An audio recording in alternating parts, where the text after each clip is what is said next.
அவ்வளவுதான். நாங்க வேற எதுக்குமே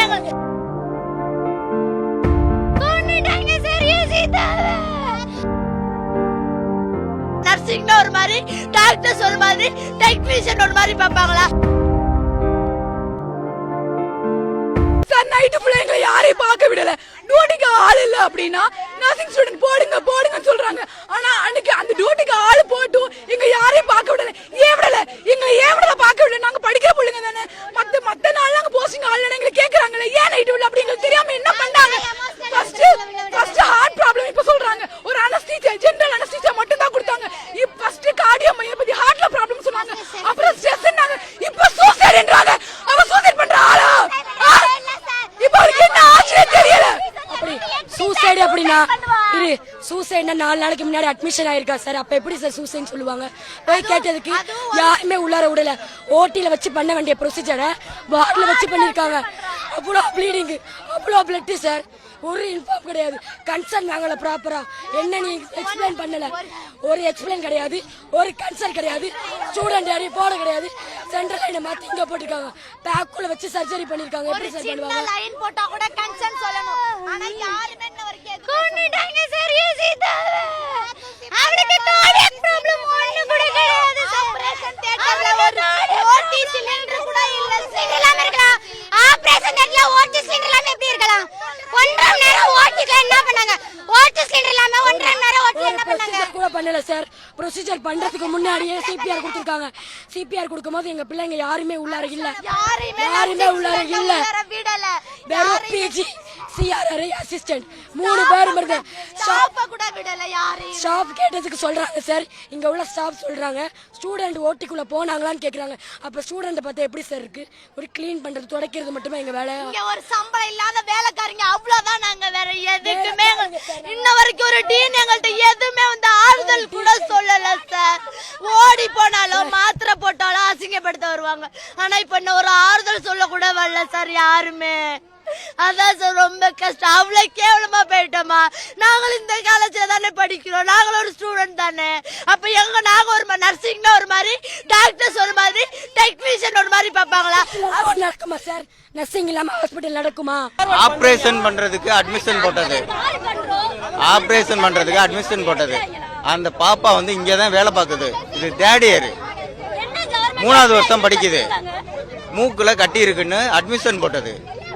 அதுவா அட்மிஷன் போட்டுச்சு. அவங்க அம்மா கிட்ட மட்டும் சொல்லிட்டு இவங்க நேற்று ஆப்ரேஷன் பண்ணதுக்கு முன்னாடியே ஊசி போடுவாங்கல்ல, டோஸை கூட போட்டாங்க.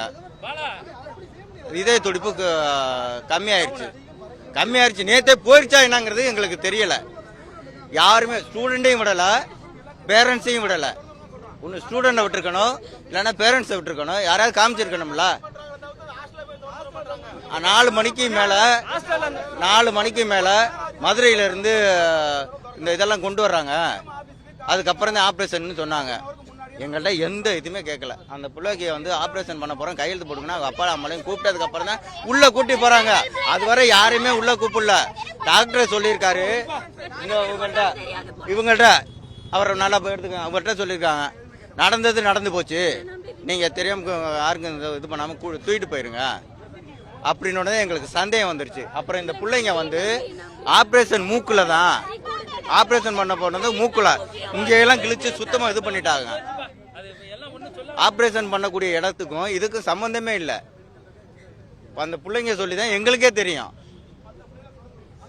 இந்த பிள்ளைங்க 4 பேர் இங்க இருக்கு. 4 பேர் மிச்ச பேரெல்லாம் இழுத்து கொண்டு ஹாஸ்டல்ல வச்சு பூட்டிட்டாங்க. அந்த பிள்ளைங்களுக்கு ஏதாச்சும் ஒண்ணுன்னா யாரு பொறுப்பு? இந்த நிர்வாகம் சொல்லுமா? இங்கேதான் சார் சிகிச்சை. காலை என்னைக்குன்னு யாருக்கு சார் தெரியும்? எங்களை உள்ள விட்டு இருந்தாலும் தெரியும். எப்ப உயிர் போச்சு என்னன்னு எங்களுக்கு யாருக்குமே தெரியாது. ஸ்டூடெண்டையும் விடல, எங்களையும் விடல. ஆனா அட்மிஷன் நேற்று காலையில ஊசி போட்டாங்களாம். எங்கள் சித்தப்பா பொண்ணுக்கு வந்து பார்த்தீங்கன்னா மூக்கில் கட்டியிருக்குன்னு சொல்லிட்டு ஆப்ரேஷன் பண்ணதுக்காக இங்கே வந்து ஒர்க் பண்ணாங்க. அந்த பிள்ளை ஏற்கனவே நர்ஸாக இங்கே தான் ஒர்க் பண்ணிட்டு இருக்கு. காலையில் நேற்று வந்து மயக்க மருந்து போட்டாங்க. அந்த மயக்க மருந்து பார்த்தீங்கன்னா நைட்டு வரையும் வந்துமே அவங்க எந்த கான்சியஸனுமே வரல. அதுக்கப்புறம் நாங்கள் போய் கேட்டதுக்கு அவங்க உடம்பு சப்போர்ட் பண்ணலை அப்படின்னு சொன்னாங்க. எங்கள்கிட்ட அதுக்கப்புறம் காமிக்கவும் இல்லை. காலையில் என்ன சொல்லிட்டாங்கன்னா அந்த பொண்ணு இறந்துருச்சுன்னு சொன்னாங்க. இறந்துருச்சுன்னு சொன்னதுக்கப்புறம் பம்ப் பண்ணி அந்த ஐசி என்னமோ இது பண்ணி மூச்சு காத்து விட்டு ஆப்ரேஷன் பண்ணாங்க. காலையில் ஆப்ரேஷன் ஆனதுக்கப்புறம் திரும்பவும் வந்து எங்கள்கிட்ட இல்லைங்க இறந்துருச்சுங்க அப்படின்னு சொன்னாங்க. அதுவும் எங்கள்கிட்ட சொல்லலை. இங்கே ஒர்க் பண்ணுற செவிலியர் பிள்ளைகளை கூட உள்ளே அலோட் பண்ணவே இல்லை. யாரையுமே பார்க்க அலோட் பண்ணல. அந்த பிள்ளைய கூட கேட்டுச்சு, நாங்கள் பேஷண்ட்டை பார்க்கறதுக்கு தானே இங்கே இருக்கோம், எங்கள் பிள்ளையில ஒரு பிள்ளைக்கு உடம்பு சரியில்லாமல் இருக்குது, எங்களை ஏன் நீங்கள் பார்க்க அலோட் பண்ண மாட்டீங்கன்னு கேட்டுச்சு. அதுக்கு அவங்க சொன்னாங்க, இல்லை யாருமே விட மாட்டேன்னு சொல்லி எல்லா செக்யூரிட்டியுமே சேர்ந்து எல்லாத்தையுமே லாக் பண்ணிட்டாங்க. அதுக்கப்புறம் அவங்க கூப்பிட்டு என்னங்க இது மாதிரி இறந்துருச்சு, நீங்கள் வந்து எந்த பிரச்சனையும் பண்ணாமல் எடுத்துகிட்டு போயிருங்க அப்படின்னாங்க. நாங்கள் கேட்டோம், என்ன சார் பிரச்சனை, எதனால் இறந்துச்சுன்னு எங்களுக்கு சொல்லுங்கள் சார்னு கேட்டோம். அவங்க சொன்னாங்க, இல்லை அந்த டோஸ் வந்து அவங்களுக்கு செட் ஆகலை, அதனால தான் அவங்க இறந்துருச்சு அப்படின்னு சொன்னாங்க. வேற ஒன்றுமே இல்லை சார், அந்த இறந்துருச்சுன்னு சொன்னாங்க. அதுக்கப்புறம் கூப்பிட்டு இல்லை சார் நாங்கள் கேஸ் போட்டுக்கிறோம், ப்ரொசஸாக என்ன வருதோ அந்த ஃபார்மாலிட்டி பிறகு நாங்கள் பார்த்துக்கிறோன்னு சொன்னோம். இல்லை நீங்கள் எங்கே போனாலும் சரி, நீங்கள் போஸ்ட்மார்ட்டமே பண்ணாலும் சரி, எங்களில் ஒருத்தர் தான் வந்து போஸ்ட்மார்ட்டம் பண்ணுவாங்க. அதனால் நாங்கள் என்ன ரிப்போர்ட் கொடுக்குறோமோ அந்த ரிப்போர்ட் தான் வரும்னு சொல்லி டாக்டர் எங்கிட்ட கூப்பிட்டு சொன்னாங்க. அதுக்கப்புறம் இந்த செவிலியர் பிள்ளைகளுக்கு எல்லாமே விஷயம் தெரிஞ்சிருச்சு. அந்த பிள்ளைகள்லாம் வாங்க போராட்டம் பண்ணணும் அப்படின்னு சொல்லி எல்லா பிள்ளைகளும் வந்துச்சு. எல்லா பிள்ளைகளுமே அங்கங்கே கூப்பிட்டு லாக் பண்ணிட்டாங்க. இப்போ பூனேனாலும் லேடிஸ் ஹாஸ்டலில் 200 பிள்ளைகளுக்கு மேலே வச்சு உள்ளே வச்சு பூட்டி போட்டாங்க.